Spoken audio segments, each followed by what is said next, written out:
avec des nouveaux venus, la marionnette. La marionnette n'a jamais été présente au festival. Et pourquoi sont-ils là? Parce qu'un jour, en voyage au Canada, j'ai rencontré les Old Truth Puppets, une compagnie venue de Calgary, qui a une façon merveilleuse de raconter des histoires extrêmement décalées. Alors, il ne fallait pas qu'ils soient isolés pour une première fois. Quand on fait rentrer une discipline dans le festival, il faut qu'elle soit visible. Donc, il y a un environnement. Un environnement, c'est l'atelier des Old Truth Puppets. Ils sont venus, toute la compagnie. Ils vont installer chez un de nos partenaires, le musée de Gadagne, un nouveau partenaire, le musée de la marionnette ici, chez Marianne Privas-Savigny.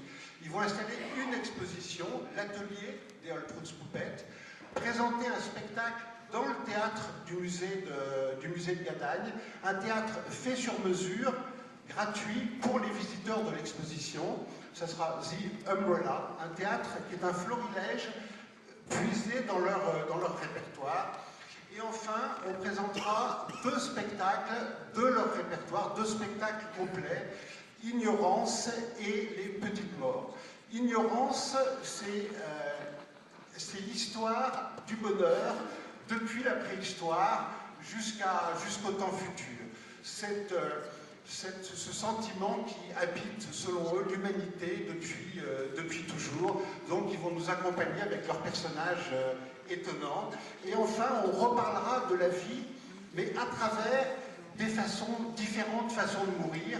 Et aborder la mort, c'est bien sûr toujours parler de la vie. Ces deux spectacles, bien sûr, ils ne sont pas taillés pour rentrer sur les scènes ni du Grand Théâtre, ni de l'Odéon. Notre petit théâtre fait 1200 places et a un plateau qui fait près de 40 mètres. Oh mon Dieu! Vous avez bien coupé vos téléphones?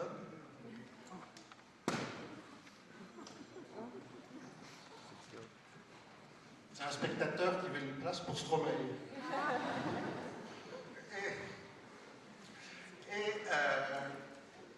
Et donc le deuxième spectacle, c'est Les Petites Morts. Ces deux spectacles seront présentés chez un de nos amis au théâtre Nouvelle Génération, dirigé par Nino Dintrona.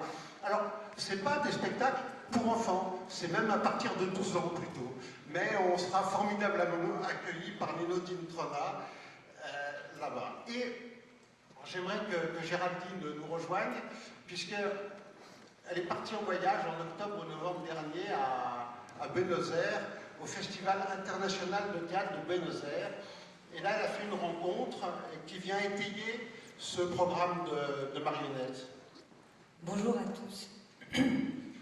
Oui, alors en effet, là-bas j'ai vu un spectacle que j'ai trouvé assez merveilleux qui s'appelle Orsini Marionettas. Et Orsini Marionettas, c'est un garçon qui s'appelle Ruben Orsini qui vit à Rosario, en Argentine. Rosario, c'est exactement au milieu entre Buenos Aires et... je vais avoir perdu... entre Buenos Aires et Cordoba. Voilà, c'est situé pile au milieu. C'est un garçon qui a grandi dans une famille où on faisait de la musique, qui se destinait à une carrière de musicien et puis qui tout d'un coup s'est dit que finalement il pouvait créer de l'émotion et de l'intensité avec le silence. Alors il s'est mis à étudier l'art de la pantomime et il a créé une compagnie de marionnettes et son spectacle c'est un ensemble de petits fragments de scènes de vie, de scènes de rue, de récits d'humanité qui sont racontés sans un mot, avec une bande originale extrêmement inspirée qui lui vient de la fusion de son héritage de musicien et de ses études de pantomime. Et c'est vraiment, ça raconte l'humanité avec une tendresse absolument déconcertante. Voilà. Les Old Truth Puppets de Calgary à Buenos Aires avec Orsini Marionettas, un programme qui prendra le nom de Marionnettes des Amériques. Sur la pelouse, en dessous de l'Odéon, on a installé un cabaret. On va installer un cabaret. Ces fameux cabarets en bois appelés Magic Mirror ou Spiegel Tent. Et ce cabaret en bois, on l'a installé parce qu'il fallait un écrin à cette compagnie qui fait partie de la famille des Nuits Fourvières, Circa, des acrobates australiens qui nous avaient réjouis l'année dernière avec cette production où le quatuor Debussy et eux avaient monté le spectacle Opus, spectacle qui est une production des Nuits de Fourvière, qui tourne dans le monde entier, qui vient d'être présenté à Perth et à Londres et qui continue son voyage. Donc cette année, ils viennent avec un cabaret-cirque, cabaret qui nécessite d'avoir les spectateurs en rond autour de la piste pour 300 personnes, mais on donnera 10 représentations. Alors, quitte à installer un cabaret sur cette pelouse, on s'est dit qu'il faut faire une programmation cabaret.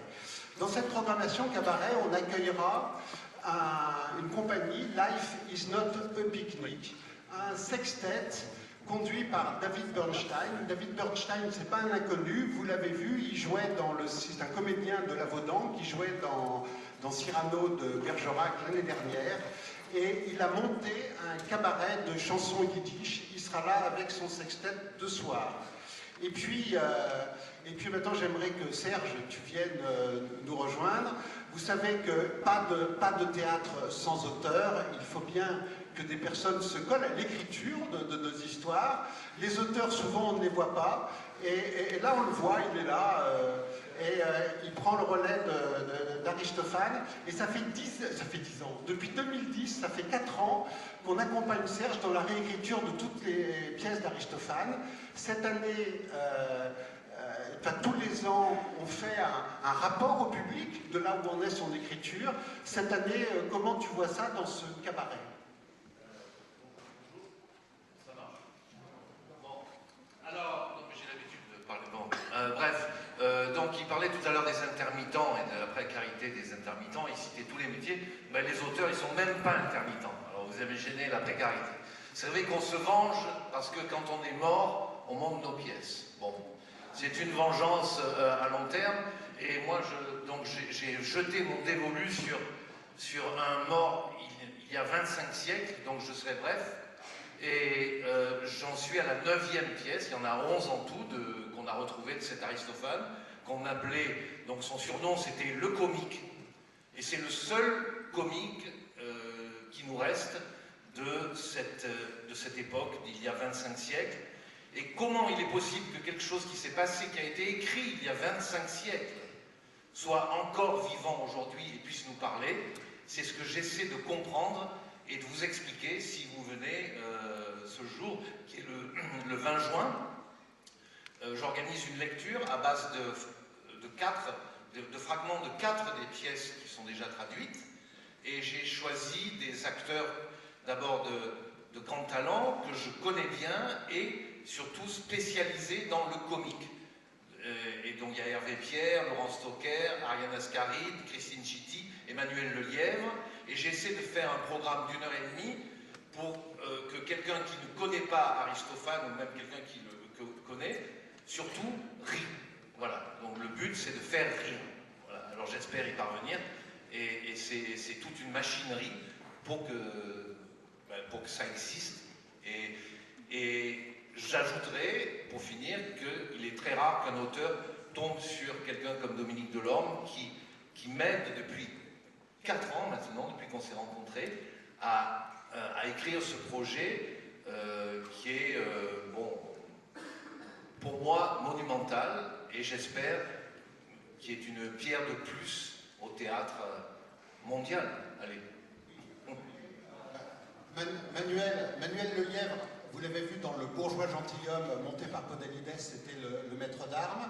Alors, c'est une lecture, ça fait toujours peur, mais c'est une lecture dans un cabaret, façon cabaret, et je pense que ça sera une grande partie comique, une belle soirée. Merci. Merci.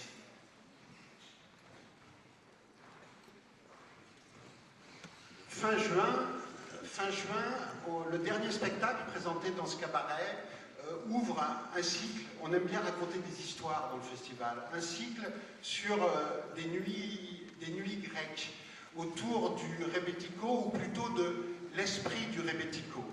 Ce premier spectacle, c'est Ménélas, l'histoire de Ménélas et d'Hélène, c'est une pièce écrite par le comédien Simon Abkarian, que vous avez souvent vu au au cinéma. C'était par exemple dans Casino Royale, le méchant qui a une Aston Martin qui joue au jeu, si ça vous dit quelque chose. Il fait encore partie des gens qui meurent avant la fin du film. Mais il commence à être très connu et c'est un très grand acteur de théâtre.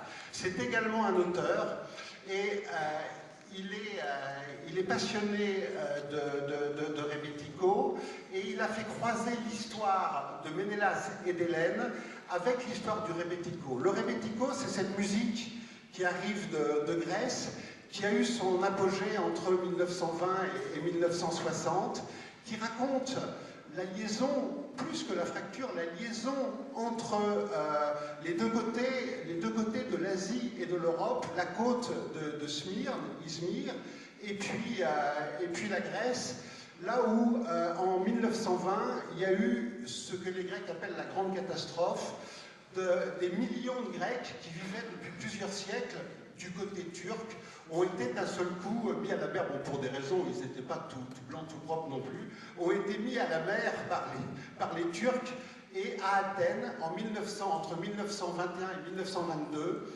on a 1,5 million de réfugiés d'origine grecque qui ont gardé leur culture grecque, qui arrivent dans une ville qui fait 285 000 habitants. Vous voyez un petit peu le désastre de ça. Et ces gens ont une culture, et une culture musicale où ils racontent leur vie, ils racontent leurs histoires d'amour, ils racontent leurs amours tristes, ils racontent la drogue, ils racontent la prison, à travers des chansons populaires et savantes, et ça s'appelle le rebetiko, avec les chansons rebètes. Cette musique qui vient donc des deux côtés, du côté turc et du côté grec, on va essayer de la raconter à travers ce spectacle Ménélas, dans lequel il y a des musiciens de rebetiko, et où Simon Abkarian croise son texte avec des chansons rebètes. Ensuite, on présentera un concert de rebetiko sur la scène de l'Odéon, une nuit du rebetiko, qui croisera un groupe, le Grégory Vassilias and Pyranas Band, un groupe qui exploite toutes les ressources et tout le répertoire rebetiko, et il sera sur la scène avec une autre artiste qui, elle, vient du côté turc, une jeune femme kurde, Chimène Aslan. Donc à la fois les deux côtés, les deux rives du rebetiko réunis sur la scène de l'Odéon. Pour bien comprendre cet art beaucoup moins connu bien sûr que le fado, le tango, le flamenco, et qui mérite toute sa place dans les répertoires des musiques du monde qu'on voit sur nos scènes, on va essayer de le mieux comprendre en organisant un apéritif rebetiko avec Michel Volkovitch. Michel Volkovitch est traducteur de grec, et avec son ami Jacques Lacarrière, ils ont écrit ensemble La Grèce de l'ombre, une très belle anthologie du chant rebète, et on va, à l'occasion de ce cycle autour du rebetiko, nous allons les aider à faire une nouvelle édition, à republier ce livre qui est maintenant épuisé. Mais ce rebetiko, dont la période était entre les années 20 et les années 60, on n'écrit plus aujourd'hui pour lui. On continue à le pratiquer, mais il n'y a plus de nouveaux auteurs de rebetiko.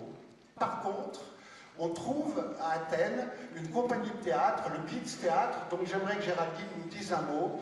Et ce Blitz Théâtre, on a voulu les associer parce qu'ils racontent la Grèce moderne, ils sont dans l'esprit du rebetiko, et ils vont nous parler d'aujourd'hui. C'est ça. On s'est dit que ces spectacles-là, Late Night, c'est une photo de Late Night que vous voyez, qui ferait joliment écho à cet ensemble rebetiko. Late Night, nous sommes dans une salle de bal délabrée, dans un monde après l'apocalypse. Et dans ce monde d'après l'apocalypse, il y a 6 rescapés, 3 hommes et 3 femmes, qui viennent chacun à leur tour raconter l'histoire, des fragments d'histoire du XXe siècle, qui viennent raconter un paradis perdu sali par les horreurs de la guerre, et qui essaient, dans une espèce de grande valse fantomatique et totalement envoûtante, d'une manière très très légère, qui essaie de recommencer, qui se demande comment est-ce qu'après ça on continue à vivre et on continue à rester debout. Et ils ont également travaillé sur le même thème, puisqu'ils font un théâtre assez engagé, très politique. Ils ont travaillé sur le même thème avec une adaptation assez libre de Don Quichotte, avec un Don Quichotte vieillissant qui roule, qui marche sur un tapis roulant en fait, et qui reste toujours à la même place. Et ils interrogent de la même manière la chute de l'humain et comment est-ce que le thème principal de Don Quichotte, c'est comment est-ce qu'on continue à croire en une forme de beauté, en la beauté de la chevalerie, et comment est-ce qu'on reste debout alors qu'on sait que tout fout du camp. Alors, donc merci à Thierry et à l'ENSAT qui nous ont permis d'accueillir ce spectacle et qui nécessite une jauge de 200 spectateurs, donc ça sera au théâtre Terzieff de l'ENSAT où la compagnie Blitz Group Théâtre installera son campement pendant une grosse semaine. On reste dans le bassin méditerranéen pour une soirée, alors je crois qu'on a une photo là, dans le bassin méditerranéen, où on va rendre un hommage, ou plutôt Tony et Pépé Servillo, Tony devant, Pépé derrière, deux frères, les frères Servillo vont rendre un hommage, ou plutôt ils vont célébrer Naples, à travers des textes d'Eduardo De Filippo, de Raffaele Viviani, d'Enzo Moscato, les auteurs qui ont le mieux raconté Naples de l'intérieur. Alors Tony Servillo, vous le connaissez sans doute, ou moins vous l'avez reconnu, c'est cet acteur italien qui vient, dont le film, il joue le rôle principal dans un film qui s'appelle La Grande Bellezza. Ils viennent de recevoir l'Oscar du meilleur film étranger à Hollywood, et il sera, et ça c'est un vrai cadeau, c'est en exclusivité française. On est en train avec Jean-Paul Manganaro, un grand traducteur de spécialiste de la langue napolitaine, de préparer les surtitres de cette soirée de musique, de poésie, de chansons, avec les deux frères Servillo et le Soli String Quartet. Alors le Soli String Quartet est à l'Italie ce que le Kronos Quartet est aux États-Unis, c'est-à-dire un quartet qui va visiter absolument tout le répertoire, qu'il soit classique, pop, rock ou musique contemporaine.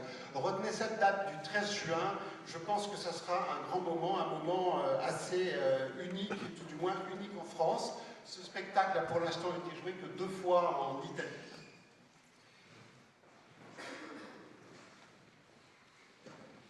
Ça s'appelle Cantami una poesia. Vous voyez, on arrive à peine sur le grand plateau. Premier spectacle, l'ouverture du festival. En 1952, un jeune garçon de 11 ans avec ses parents habite Waco, Texas, et part visiter la Louisiane, et notamment la plantation Melrose, qui est une de ces grandes plantations où on cultivait le coton et les noix de cajou. Cette plantation Melrose était célèbre parce que sa patronne, son occupante, la propriétaire, en plus de la culture des champs, avait transformé sa maison en foyer culturel en invitant des artistes, peintres, auteurs en résidence. Et ce garçon qui est là va rencontrer pour la première fois de sa vie une artiste. Il va être en contact avec une artiste, avec Clémentine Hunter. Et il va acheter sa première œuvre, 25 cents, un tableau de Clémentine Hunter. Alors, le garçon, c'est Robert Wilson, Bob Wilson, immense metteur en scène qui vient de redonner à Paris, par exemple, cet opéra marquant du XXe siècle qui est Einstein on the Beach. Il est déjà venu à Fourvière avec Ila Galigo en 2004, un spectacle sur l'île de la Sulawesi. Et là, il s'empare donc d'un sujet qui lui est très personnel, sa première émotion artistique avec la confrontation avec Clémentine Hunter. Et Clémentine Hunter, c'est pas un personnage banal. Clémentine Hunter, elle est née en 1887. Elle est donc noire américaine. Elle a grandi dans les plantations. Elle n'est jamais allée à l'école. Elle a été ouvrière. Ses parents n'étaient pas esclaves, mais étaient ouvriers au moment de la ségrégation raciale. Elle a grandi au moment de la ségrégation raciale. Ils étaient des personnes un peu invisibles. Et pendant 50 ans, elle a fait la cueillette. Et puis, à 50 ans, elle est passée dans la maison comme aide cuisinière. Elle a croisé un peu les artistes, mais personne ne la voyait. Et elle récupère un jour une boîte de peinture usagée, mais on ne sait même pas vraiment comment, et elle se met à peindre. Et elle raconte, elle fait une sorte de journal de la vie d'une plantation et des habitants d'une plantation, du côté bien sûr de ces Noirs qui venaient de l'esclavage et qui étaient toujours des ouvriers de conditions très difficiles. Elle raconte absolument toute la vie de ces gens pendant tout le XXe siècle avec sa peinture. Elle a vécu 101 ans, elle est morte en 1988 et elle a donc une carrière de peintre de 50 années avec une œuvre maintenant reconnue dans tous les musées américains avec de nombreuses publications.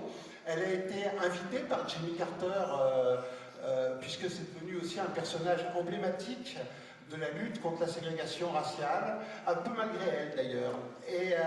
Et puis, elle a traversé aussi toute l'histoire de la peinture contemporaine sans le savoir. Elle a réinventé la peinture contemporaine à travers un art un peu brut, mais en même temps très sophistiqué.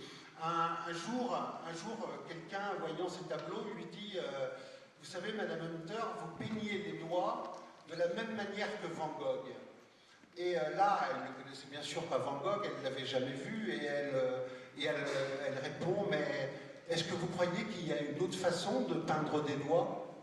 Voilà un peu l'histoire que Bob Wilson a décidé de nous raconter en mettant cette histoire en musique sous forme d'un opéra contemporain qui va traverser 2 siècles de musique afro-américaine avec le rhythm blues, le zydeco, le spirituals, avec 12 acteurs sur scène, les musiciens en fosse, donc un très grand spectacle visuel, musical, et également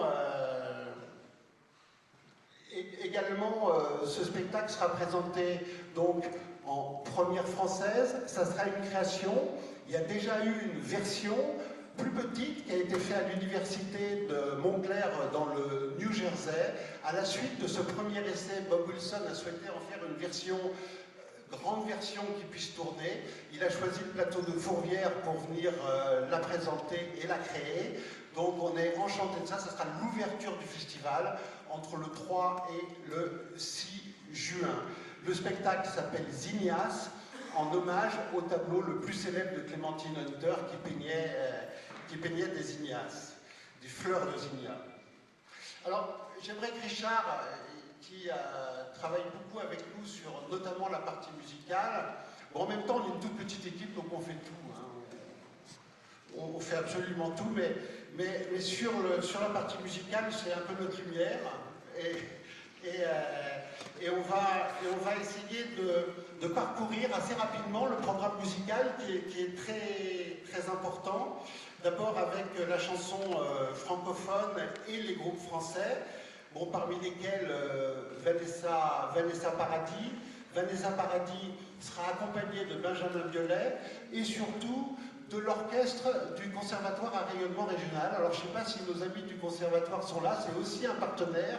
Biolay a fait ses études de musique au Conservatoire à Fourvière et chaque fois qu'il vient, il a une intention pour le Conservatoire. Là, c'était de créer cet orchestre, donc où Vanessa Paradis va défendre les titres de son dernier album, Love Song.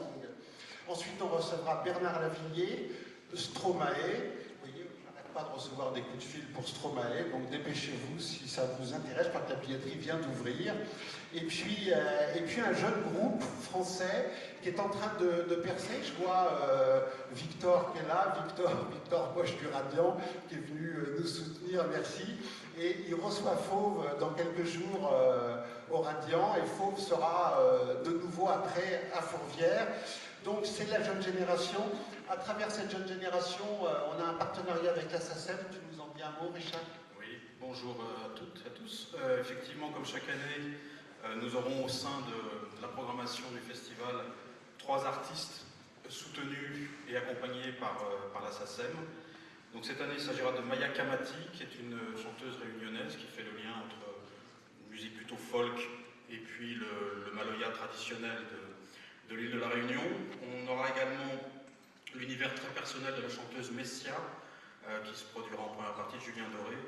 Et enfin, sous le nom de FM, un musicien qui s'appelle François Morin et qui est un des plus brillants représentants de l'école pop, on va dire, française.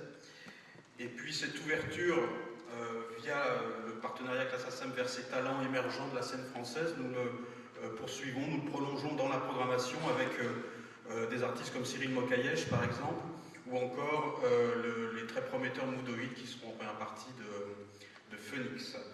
Et puis nous leur accordons même à ces talents émergents une soirée complète qui aura lieu à la fin du festival, le 29 juillet, 3 artistes qui se partagent le plateau du Grand Théâtre, à savoir Marc Domaille, ancien chanteur de Cocoon, Cascadeur, qui vient de sortir un album très remarqué, et puis l'une des révélations de ce début d'année, les Toulousains de Cats and Trees. Alors suivront donc quelques têtes d'affiche qu'on connaît bien, qu'on ne présente plus, comme Julien Doré, Émilie Simon qui sort un album ces jours, Mu, Catherine Ringer qui va s'encanailler avec les musiciens et chanteurs de Gotham Project sur un disque aux couleurs de tango, Étienne Dao bien sûr qui nous fait le cadeau de son premier passage à Lyon avec son nouvel album, Louis Chédid sera là avec Double Infini aussi, et puis il y a quelques projets singuliers qui n'appartiennent presque qu'à Fourvière, notamment avec des gens que vous connaissez bien, qui font partie de la famille, l'Orchestra di Piazza Vittorio, cet orchestre multi-ethnique italien fondé par Mario Tronco. D'ailleurs, Mario Tronco est un copain de Pepe Servillo qu'on a vu tout à l'heure, ils avaient fondé Avion Travel ensemble. Donc c'est aussi des histoires de famille, et ces histoires artistiques. Vous savez, on tire une petite ficelle et puis ils viennent, des tas d'histoires, et ces histoires, on a envie de vous les raconter. Donc l'Orchestra di Piazza Vittorio vient avec son nouveau spectacle, après le Carmen de l'année dernière, c'est le tour du monde en 80 minutes, il Giro del Mondo in 80 minuti. Donc on retrouve les 20 musiciens de l'Orchestra di Piazza Vittorio, et puis 4 autres spectacles, dont une création dont tu es à l'origine. Alors, parle-nous rapidement de ces 4 spectacles un peu longs. Oui, alors juste sur l'Orchestra di Piazza Vittorio, en quelques mots, c'est un spectacle assez différent, une autre facette de l'orchestra qu'on découvrira, puisque c'est une sorte d'autobiographie en fait de l'orchestra qui est revue, réinventée à travers l'histoire d'un groupe de musiciens qui embarquent sur un bateau de fortune, et c'est l'occasion de voir défiler tout ce qui a façonné ce mélange unique, autant musical qu'humain, qui constitue l'identité de l'orchestra de Mario Tronco. Et c'est vraiment un très très beau spectacle, plein de poésie, plein de fantaisie, et qui est vraiment la mesure du projet que Mario Tronco a monté avec cet orchestre. Alors parmi les projets singuliers dont parlait Dominique, nous aurons le grand plaisir d'accueillir pour la première fois à Fourvière le chanteur Dick Angarn, qui est certainement l'une des plus fortes figures, fortes têtes de la chanson d'ici. C'est un personnage assez atypique et en même temps qui a vraiment imprégné les mémoires avec des titres comme Bruxelles, comme Père Ubu par exemple, et qui viendra fêter à l'Odéon ses 40 ans de carrière. Donc ce sera un concert à son image, généreux, détonnant, et puis ça sera une fête aussi puisqu'il y aura des invités qui passeront, dont Yael Naïm et Camélia Jordana. Une autre ambiance, mais pas moins intense, avec un duo qui associe le guitariste Titi Robin et le comédien Michael Lonsdale. Titi Robin a signé la musique et les textes aussi d'un projet qui s'appelle L'ombre d'une source. Et c'est la voix donc incomparable de Michael Lonsdale qui porte et qui dira ces textes. Et c'est un projet qui, lorsqu'on l'a découvert, nous a vraiment immédiatement séduit, voire saisi, par sa beauté, par son inspiration, par sa respiration très, très particulière. Et comme c'est un spectacle exceptionnel ou un projet exceptionnel, et bien on l'a mis dans un endroit exceptionnel qui est la basilique de Fourvière. Donc en partenariat bien sûr avec la Fondation de Fourvière. Donc ce sera la première fois qu'un spectacle des Nuits Fourvières se produira dans la basilique. Pour continuer à fermer ce chapitre, effectivement, il y a 2 créations importantes qui auront lieu à l'Odéon. Je parlais juste avant des 40 ans de carrière d'Ican-Garde. Il y a 40 ans, sortait aussi un album extrêmement important dans l'histoire de la musique pop, un album qui s'appelle Rock Bottom, et qui est l'œuvre d'un compositeur et d'un chanteur anglais qui s'appelle Robert Wyatt, que voici. Il est magnifique, hein? Bel homme. Et là aussi un personnage vraiment à part, très influent, qui a marqué des gens aussi différents qu'Alain Bashung, Björk, Rokia Traoré, Elvis Costello, donc vraiment un spectre très large de musiciens qui ont été influencés, et un personnage très touchant, qui a vraiment un univers comme peu d'autres savent en construire dans leurs chansons, dans leurs albums. Lui, il a vraiment ce monde à lui. Et comme Robert Wyatt ne se produit plus sur scène depuis des années, nous avons eu l'idée de profiter de cet anniversaire des 40 ans de Rock Bottom pour créer sur scène une relecture de cet album, plus une interprétation de quelques titres emblématiques du répertoire de Robert Wyatt. Et pour cela, nous avons fait appel à des musiciens qui sont un peu comme lui, des électrons libres qui se baladent comme ça un peu entre les genres. Il y aura des Français, parce qu'il y a une histoire d'amour entre la France et Robert Wyatt. Il y aura notamment le pianiste Pascal Comlade, il y aura la chanteuse Élise Caron, le chanteur Sylvain Vanneau, et puis il y aura un compagnon de route de Robert Wyatt qui s'appelle John Greaves, et puis il y aura un directeur musical qui est un Anglais qui s'appelle Craig Fortnam, et qui a un ensemble qui s'appelle le North Sea Radio Orchestra, qui est une espèce de petite utopie comme ça musicale où se retrouvent des musiciens qui viennent du contemporain, du jazz, de la pop, et qui se mélangent. Et tous ces gens-là, ça fera 13 musiciens sur le plateau.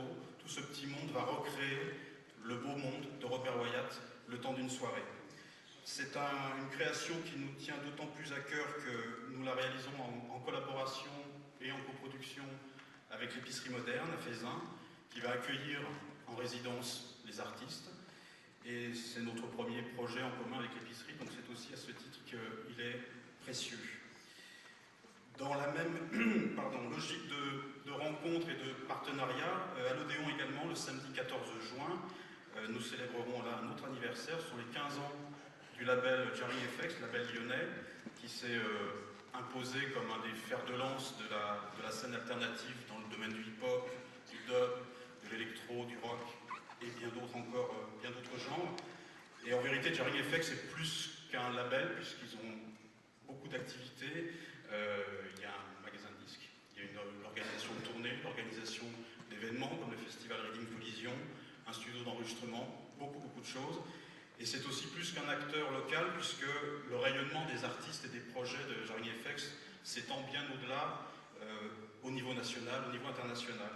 Donc cette soirée va vraiment être le reflet de cet esprit défricheur, curieux. On aura un premier concert avec un set hip-hop électro du collectif Cape Town FX, qui est la suite d'une très belle rencontre initiée l'an passé entre des MC et des musiciens lyonnais et sud-africains.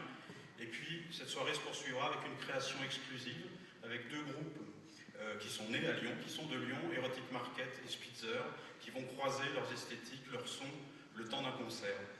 Donc c'est une soirée là aussi qui se fait en collaboration avec Jarring FX, qui sont là dans la salle, bien sûr, qui ont élaboré le programme, et puis aussi avec le Transborder qui va accueillir la résidence des 2 groupes, et puis une autre structure également issue du terreau lyonnais, qui est le label Infine.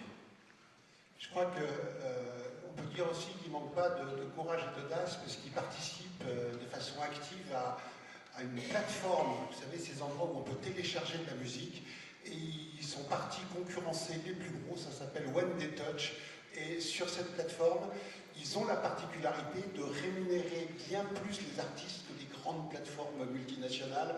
Donc, ils sont installés en bas des pentes de la Croix-Rousse et ils ne manquent pas d'audace et de courage. On est ravis de les avoir pour ces 15 ans d'anniversaire de leur label. Alors, on accueille aussi, bien sûr, des plateaux internationaux, une douzaine, avec des célébrités qui étaient au centre des plateaux de Woodstock en 1969, les ZZ Top, qu'on reconnaît au moins pour 2 d'entre eux à leur grande barbe, les est-ce qu'ils sont là? Non, on n'a pas la photo. Elton John fera une escale extraordinaire à Fourvière, puisque ça sera dans des conditions comme on a rarement l'habitude de le voir. Grand théâtre assis, 3000 personnes, donc c'est une petite salle pour Elton John. Et puis un événement avec ce groupe américain des années 80 qui en a influencé tant d'autres, les Pixies. Et puis je te repasse la parole pour égrener les artistes qui suivent avec peut-être deux petites précisions sur les deux artistes qui viennent et qui sont extrêmement importants et très rares.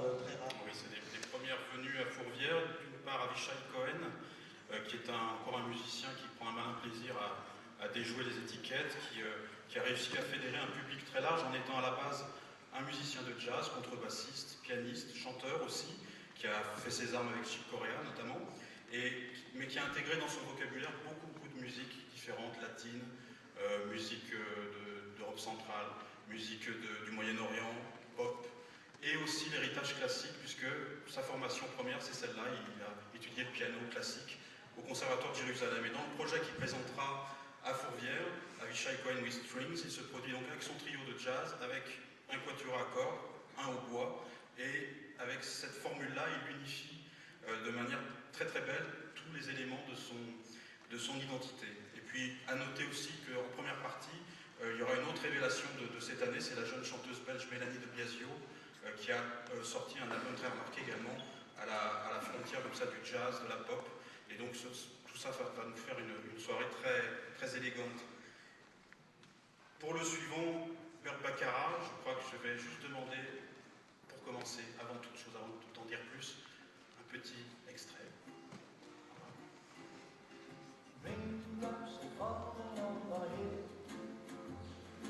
Just like the guy whose feet are too big for his bed, nothing seems to fit those raindrops falling on my head. On passe tout l'album? Ouais. Alors, je pense que vous connaissez tous cette chanson, à moins que vous ayez passé les 30 dernières années dans un monastère ou sur la station Mir. Mais voilà, ça c'est le tube de Burt Bacharach. Il en a à peu près une vingtaine, une trentaine d'autres du même calibre que vous connaissez forcément, soit parce que vous êtes fan de Burt Bacharach, soit parce que vous les avez entendus chanter par d'autres, parce qu'il a été chanté par tout le monde. Il y a un site très intéressant sur Internet qui recense tous les artistes qui ont chanté du Burt Bacharach. Il y en a 1785 à ce jour, puis ça augmente un peu plus chaque jour. Et ça va de Sinatra à Diana Krall, en passant par Stevie Wonder. Les Beatles le vénéraient. C'est un monsieur qui a eu une vie assez palpitante. Il a été l'élève de Darius Milhaud, il a été le directeur musical de Marlène Dietrich, il a fait des BO de films à tomber par terre, voilà. Et il a influencé à peu près toute la génération pop actuelle. Donc c'est une espèce de parrain qui continue de donner des concerts. Il a plus de 80 ans, il a toujours la même vigueur, le même allant, et il est vraiment reconnu comme une légende dans le monde de la pop, et pas que. Je vous invite aussi à aller voir sur Internet une petite vidéo qui a été tournée il n'y a pas très longtemps. Il a été récompensé par Barack Obama, et il a donc donné un petit concert très modeste à la Maison Blanche, devant Barack Obama, ses conseillers, toute son équipe. Et puis on voit, au fur et à mesure qu'il chante ses chansons, arriver Stevie Wonder, et puis Diana Krall, et puis Lyle Lovett, et puis Sheryl Crow. Tout le gratin américain arrive comme ça. Et c'est pour vous dire un peu la stature du bonhomme qui va venir le 14 juillet. C'est pas un petit poisson. Voilà. Et puis c'est une leçon de bonne santé quand même. C'est un bel homme aussi. Ouais. Et comme il a influencé beaucoup de musiciens pop très doués, il a eu ce bon goût en plus d'avoir une belle influence, on s'est dit que c'était l'occasion jamais de réinviter l'un de ses meilleurs héritiers, qui est Neil Hannon, de Divine Comedy, qui nous avait gratifié d'un récital solo magnifique il y a 2 ans à l'Odéon. Bien là, il va revenir en quatuor, en groupe, et il va partager l'affiche avec son père spirituel, qui est Burt Bacharach, et peut-être même partager un ou deux titres, on ne sait pas, peut-être. Voilà. Il faut que j'arrête parce qu'il est trop ému et il faut vite qu'il passe un suivant. Non, si vous avez encore 1 heure devant vous, je peux vous en parler un peu plus. J'enchaîne sur le reste de la programmation. Hein, je fais rapide parce qu'on a beaucoup de nouveaux venus, le collectif anglais-breton qui partagera l'affiche avec Fauve, les Écossais de Mogwai, première venue aussi à Fourvière avec les Canadiens de Timber Timber, Azaf Avidan dans un exercice solo dans lequel il excelle, une soirée avec deux magnifiques championnes, Agnès Sobel qui était venue également en solo il y a 3 ans, et Alison Goldfrapp, l'anglaise, pour laquelle c'est la première venue. Pink Martini de retour également à Fourvière avec un jeune pianiste crooner italien qui s'appelle Raphaël Gualazzi et qui est une sorte de phénomène un peu la Jenny Cullum, le charme latin en plus. Franz Ferdinand qui revient également 8 ans après leur dernier concert à Fourvière. Damon Albarn qui nous fait l'honneur d'un 4e passage à Fourvière avec à chaque fois un projet différent. Cette fois-ci, ça sera pour défendre son album solo et pour chanter aussi des chansons de Blur et de Gorillaz. Qui a-t-on donc encore? Portishead, concert rare et donc forcément un événement. Un concert 100% anglais avec les Baby Shambles de Pete Doherty et puis le très classieux Miles Kane. Et puis un autre tour à Fourvière qui est très attendu, c'est celui des New-Yorkais The National qui avaient participé activement à 2 soirées new-yorkaises en 2010 et qui reviennent cette année avec James Vincent McMorrow qui est un songwriter irlandais qui a sorti un très très bel album aussi cette année. Pour terminer, à Angus et Julia Stone, j'ai oublié Angus et Julia Stone, également les Australiens qui reviennent également cette année. Ce sera la soirée avec Émilie Simon.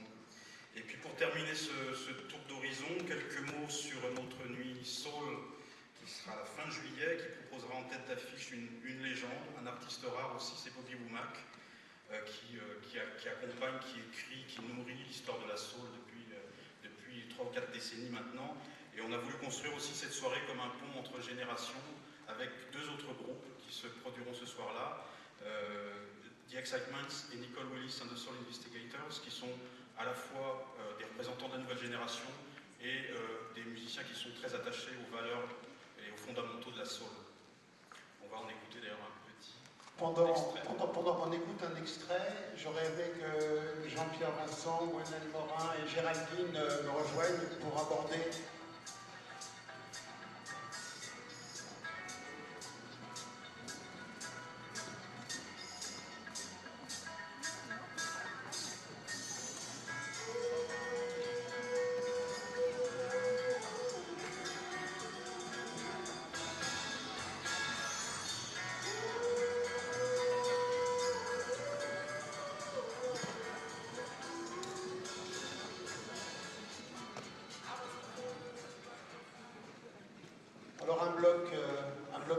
un bloc théâtre où on a invité cette année le théâtre en fabrication, ces compagnies, ces collectifs qui fabriquent en même temps qu'ils donnent au public, pratiquement.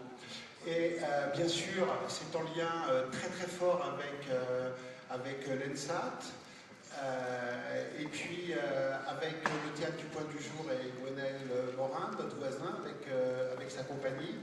Et puis déjà un petit clin d'œil à l'étranger avec une compagnie, la compagnie des Comptes Marius, qui va venir aussi avec un projet singulier, très français, tout en restant belge.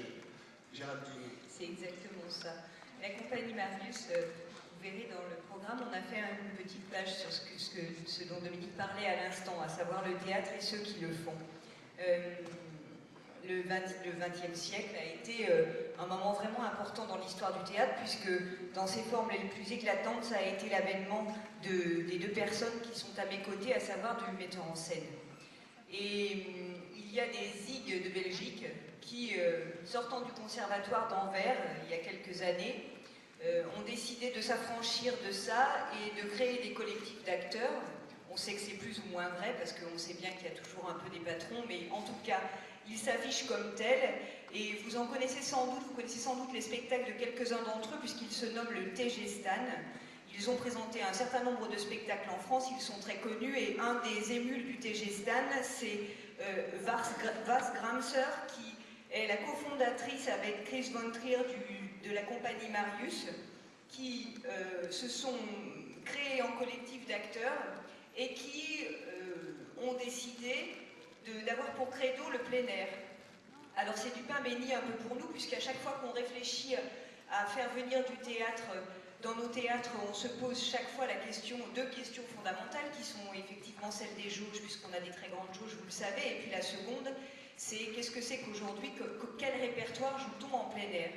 Et eux, ils ont travaillé, entre autres, sur le répertoire, sur une partie du répertoire français qui est celui de Marcel Pagnol. Alors, ils ne se sont pas contentés de Manon Dessources et de Jean de Florette, ils ont également travaillé sur Marius, Fanny et César. Marius, d'où vient le nom de leur compagnie? C'est le moment où ils ont réellement créé formellement la forme de théâtre qu'ils explorent aujourd'hui. Et ils viendront à l'Odéon avec les deux volets, donc Manon Dessources et Jean de Florette. On va essayer, on a triché un petit peu parce que normalement ils se déplacent avec leur petit gradin et ils présentent leur spectacle en plein milieu d'une forêt. Et on s'est dit que c'était quand même assez passionnant de présenter, d'avoir un espace de plein air tel que celui-ci. Quand ils sont venus le visiter, ils sont tombés sous le charme. Et on va présenter donc pour 800 personnes à l'Odéon Manon de Florette et Jean Dessources, reconstruire une forêt. Et puis ils vont nous raconter ces deux histoires avec un jeu tonique, brut, assez décomplexé. Et la chose, comme ils ont une attention particulière au public, ces deux volets seront entrecoupés d'un repas servi au village.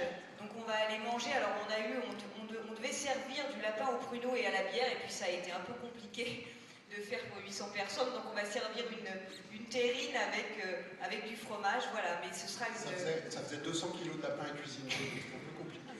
Voilà, et puis sur le site aussi l'an dernier, nous avons ouvert une partie du site que l'on aime beaucoup, que l'on appelle le sanctuaire de Cybèle, et qui est réellement sur le toit du monde. C'est une partie assez magnifique parce qu'on a une vue qui surplombe le Toulion, et c'était Gwenaëlle Morin qui est ici, qui a inauguré ce lieu merveilleux avec une Antigone absolument mémorable. Et puis du coup, je vais lui passer la main pour qu'il nous raconte cette année. On lui a demandé de revenir avec tout son théâtre permanent et 3 œuvres de Sophocle. Juste une chose, il vient avec le théâtre permanent, c'est pas une petite affaire. D'abord, il va vous parler de ce qu'il va faire, ce qu'il va raconter comme histoire. Mais c'est 45 représentations du premier au presque dernier jour du festival. Et il répète tous les jours pendant qu'il joue. Après, ça a été compliqué parce qu'il maîtrise aussi les prix d'entrée, c'est pas plus de 5 €, sans ça il pense que c'est pas bien. Donc, quand on invite le théâtre permanent, on invite toute cette façon de faire du théâtre ensemble, et ça va camper en haut du site pendant 2 mois. Alors, qu'est-ce qu'avec tout cet environnement tu veux nous raconter comme histoire?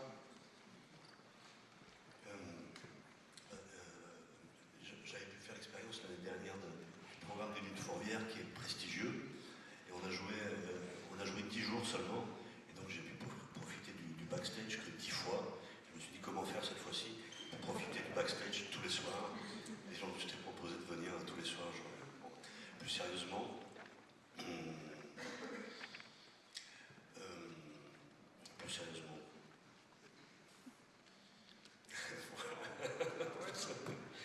non, c'est étonnant à quel point certains moves peuvent prendre pendant un temps donné une signification démesurée. Et notamment tout à l'heure, quand ton téléphone a sonné, tu as dit Stromae, et automatiquement ça produit voilà, une espèce de sphère de référence très efficace qui semblerait nous concerner tous, alors que c'est un mot totalement abstrait. Il y a des mots comme ça, évidemment, qui traversent l'histoire de notre civilisation, et en particulier Oedipe. Et donc, il s'agit pour moi, un peu à l'instar de cette chanson, puisqu'on parle de Stromae, voilà, on dit ça, ce qui appelle ça, on dit ça, donc ça appelle ça, donc ça appelle ça, donc ça appelle ça, et au bout du compte, on danse. Tout a été dit sur Oedipe, tout a été dit sur Sophocle, tout a été dit sur Ajax, tout a été dit sur Électre, alors je vais faire du théâtre. Voilà, si vous voulez bien accepter ça. Bravo. Merci Gwen. Et puis l'ENSAT, qui va être au cœur de cette édition, avec deux grands metteurs en scène, Jean-Pierre Vincent, Armand Gatti. Il y en a un qui est également auteur. Toi, tu as décidé de nous amener un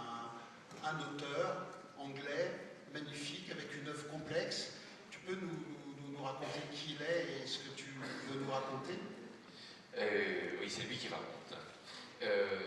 Mark Ravenhill, c'est un trublion de l'écriture anglaise qui est assez trublionne en général en ce moment.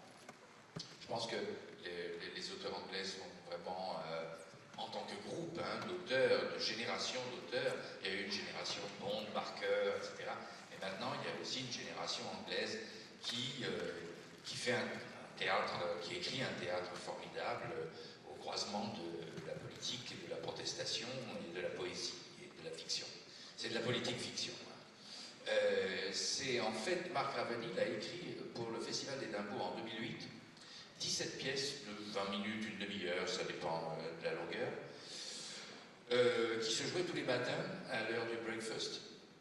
Ça s'appelait Ravenhill for Breakfast. Maintenant, ça va s'appeler War and Breakfast, puisque ça ne sera pas à l'heure du breakfast. Mais quand même, c'est War qui est le principal. Ces pièces canardent sur la middle class anglo-américaine, anglo-saxonne, son puritanisme, ses fausses valeurs, au moment de l'invasion de l'Irak et de la guerre d'Afghanistan, etc. C'est des pièces en partie chorales, il y a des scènes chorales qui durent 25 minutes par là, et puis des scènes à deux, de vie privée, où on découvre que dans la vie privée des quartiers protégés de la bourgeoisie anglaise, la violence qui se répand en Irak est déjà là, et que plein de choses se relient dans l'histoire du monde d'aujourd'hui, et c'est un auteur formidable. On a déjà travaillé un certain nombre de semaines avec une très bonne promotion de l'Irak, je dois dire, de l'ENSAT. J'étais à l'Irak avant, alors je dis encore Irak. Depuis 2008, j'ai le plaisir de travailler dans ce château du théâtre qui est l'ENSAT, la plus belle école d'art dramatique d'Europe, d'après ce que même les grands étrangers disent. Donc, ça va être une très très belle promotion d'acteurs qui vont s'en donner à cœur joie sur ces fusillades littéraires et fictionnelles. Voilà. Voilà, ça sera en déambulation dans l'ENSAT. Donc Alors, on visitera l'ENSAT. Oui, c'est ça. C'est-à-dire que comme ces pièces ont été écrites pour être jouées une par jour, il y a un truc, c'est pas tout à fait fait pour qu'on soit le cul sur une chaise pendant 4 heures. Donc on va bouger.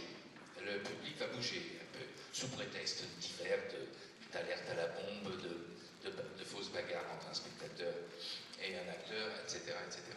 Donc il y aura aussi du mouvement dans ce spectacle. Merci. Et on termine ce bloc théâtre avec Armand Gatti. Avec Armand Gatti. Alors, Dominique m'a demandé de faire cette chose impossible qui est de parler d'Armand Gatti en 50 secondes. 30. À cœur vaillant. Armand Gatti est un homme qui porte à lui seul c'est le testament de l'histoire du XXe siècle. Il porte ses contradictions. C'est un anarchiste déporté qui a résisté grâce au groupe en faisant du théâtre. Nous nous sommes associés à la promotion qui porte son nom à l'ENSAT et on s'est dit que, fêtant ses 90 ans cette année, il était impossible de ne pas profiter de sa présence et de cet anniversaire pour infuser son esprit aux jeunes élèves acteurs, scénographes, metteurs en scène, éclairagistes. Vous donner peut-être, vous dire, peut-être qu'il a eu en 1954 le prix Albert Londres qui récompense les grands reporters avec un documentaire qui s'appelle Envoyé spécial dans la cage aux fauves, qui raconte à travers des évocations de face à face avec des fauves. Il a travaillé avec un dompteur pour ça. Il raconte à travers ça, il est toujours ce qui sous-tend toujours son œuvre, c'est les grands thèmes, et le grand thème dont il parle là, c'est de la peur. Je ne sais pas si on a aussi bien parlé de la peur que lui. Et il dit en substance, j'ai dépassé les 50 secondes, il dit en substance, il y a des mots qui peuvent nous tuer et il y a des mots qui peuvent nous sauver. Voilà.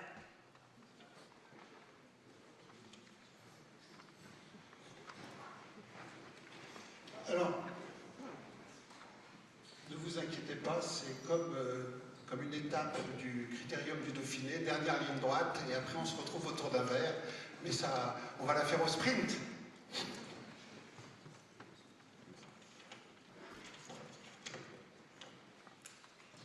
Petit voyage en Asie, où seront présents la Chine, le Japon et l'Inde, avec d'abord un théâtre de la ville de Guangzhou, dirigé par une chanteuse directrice d'institution, Madame Chen Jinping. Guangzhou, c'est Chine populaire au sud de la Chine, dans la province du Fujian, en face de Taïwan.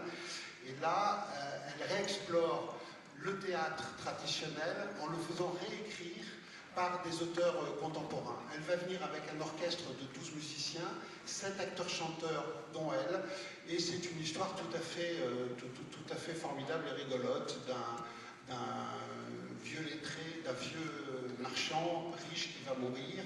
Sa femme est jeune et jolie, bien sûr. Il est très inquiet de ce qu'elle fera après sa mort. Il convoque un jeune lettré, beau garçon, qui a plein de dettes, bien sûr, auprès du vieux marchand. Le marchand lui propose d'annuler ses dettes si, en contrepartie, il lui fait le serment de surveiller sa femme et de tous les mois venir raconter ce qu'elle fait sur sa tombe. Bien sûr, vous devinez la suite, il meurt. Madame fait une scène de séduction invraisemblable, c'est le clou du spectacle d'ailleurs, c'est un numéro de chant magnifique auprès du lettré qui succombe. Comment va-t-il se sortir de cette situation qu'on pourrait retrouver dans un théâtre français? Sauf que là, ça a à voir avec un peu l'au-delà. Je vous laisse découvrir la suite en venant sur l'Odéon, voir ce spectacle. Ensuite, on les connaît bien, ils viennent de l'île de Sado, qui était l'île des repris de justice au Japon, mais qui est occupée aujourd'hui par la compagnie des tambours de Kodo, qui pratique le taiko, c'est cette pratique des grands tambours. Ils sont aujourd'hui dirigés par un grand maître du kabuki, qui est Tamasaburo Bando, et ils viennent présenter leur dernier spectacle, Dadan, extrêmement spectaculaire. Ils étaient déjà venus en 2009, je crois. Ça avait été un grand succès et on va les retrouver. Et enfin, une autre compagnie que nous avions reçue également en 2009, une compagnie dirigée et fondée par un metteur en scène indien formé en Angleterre, Rushton Hubble, qui a sa compagnie aujourd'hui à Delhi, et il nous avait réjouis il y a quelques années avec ce concert mis en scène avec 50 musiciens du Rajasthan dans un dispositif ahurissant où il y avait un peu comme un calendrier de l'Avent, il y avait 4 étages de petites cases avec des musiciens chanteurs dans chacune des cases. Tout s'ouvrait progressivement pour terminer sur une phase chorale exceptionnelle. Et là, il revient avec un projet de percussion, des percussions qui viennent d'un état du sud de l'Inde, le Kerala, c'est des percussions sur des jarres en cuivre recouvertes de peau. Et ces 12 percussionnistes qui sont encore dans une structure formidable, éclairée de façon magnifique, vont servir la prestation d'un couple d'acteurs qui prépare un dessert traditionnel indien qui s'appelle le payasam et qui sera préparé, c'est plus de 100 kilos d'amandes, de lait, de cardamone qui seront cuisinés là pendant la durée du concert pour les spectateurs qui participeront au festin final. Donc ça s'appelle bien sûr The Kitchen. Après, on va traverser Lyon. On va traverser tout Lyon, on descend de la colline, on prend l'avenue Berthelot, on s'arrête dans le 8e où Dominique Hervieux, qui est là, nous a fait le cadeau de nous offrir le plateau de la Maison de la Danse pour recevoir un artiste qui n'est pas étranger à ce qu'elle aime, puisque quand elle dirigeait Chaillot, elle l'avait accueilli dans son précédent spectacle pour les théâtres fermés. C'est Bart Abbas avec son nouveau spectacle Golgotha, un spectacle qui revisite le flamenco en compagnie d'un d'un danseur de flamenco, Andrés Marin, pas étranger non plus au plateau que tu diriges. Et donc pour une semaine, ce spectacle Golgotha sera présenté. C'est sur les musiques de Tomás Luis de Victoria, donc de la musique espagnole du XVIe siècle, avec deux musiciens et un contre-ténor. C'est un spectacle envoûtant. C'est pas une création, mais ça fait partie de la famille Bartabas. Et on a décidé qu'on présentait absolument toute son œuvre à Fourvière. Donc Golgotha sera là. Sans Dominique, son équipe et son théâtre, ça n'aurait pas été possible, puisque c'est un spectacle prévu pour l'intérieur. Donc un grand merci pour cette collaboration. On va visiter après le flamenco sous deux autres formes singulières, une avec, en partenariat avec l'Orchestre National de Lyon, donc je remercie donc Jean-Marc Bagor et bien sûr M. Leonard Slatkin de nous avoir confié l'orchestre pour cette soirée. Donc une soirée avec Juan Carmona. Tu nous en dis un mot, Richard, très vite, juste toi qui connais bien Juan Carmona. Juan Carmona, il a une histoire forte avec Lyon, puisque déjà il est né à Lyon, il a grandi ici, et puis après il a fait une espèce de voyage initiatique. Il est parti, comme tout bon guitariste, apprenti guitariste flamenco, il est parti en Andalousie, et il a poussé son voyage un peu plus tard jusqu'au Maroc, où il a découvert les musiques nawa, et il a été subjugué par ces musiques-là et par les liens qu'elles entretiennent très étroitement avec les musiques andalouses, et le flamenco bien sûr. Et donc le projet Orias, c'est son désir, sa volonté de réconcilier ces deux cultures, ces deux musiques qui ont été unies très longtemps et qui ont été séparées par l'histoire. Et ça se fait donc au son du flamenco, au son des musiques nawa et au son d'un orchestre symphonique qui sera donc l'Orchestre National de Lyon. Merci. Et enfin, le flamenco, de nouveau, avec un croisement extrêmement singulier, avec un artiste que vous avez déjà vu à Fourvière, Fez Ali Fez, artiste, chanteur, musicien, compositeur qui vient du Pakistan, qui fait cette fameuse musique kawal. Il va rencontrer Carmen Linares et son ensemble de flamenco. Donc croisement entre musique kawal et musique flamenco. Tu as vu le concert à Londres? Oui, c'est merveilleux. Eh ben, merci. Je ne voulais pas utiliser le mot intensité jusqu'à ce moment-là, parce que il faut entendre le chant de Fez Ali Fez, c'est quand même une expérience, pour le coup, spirituelle, quoi qu'on pense de tout cela. Et il faut entendre le chant de Carmen Linares, il faut entendre la guitare de Chicolo, les chœurs, les rythmes, c'est tout ce qui mijote dans ce creuset-là, qui raconte aussi l'histoire du